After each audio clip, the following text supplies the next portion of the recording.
flower from the garden and need scissors and needles. Be careful with the needles. I already know how to use it. And this thingy, I got my phone. So let's get on.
Today we're making a bracelet flower.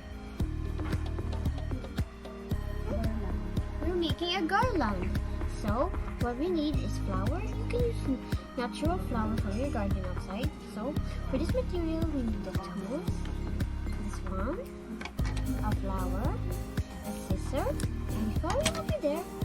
And we need needles. Be careful with this needle. And we need this. We need thread. So that's all the tools.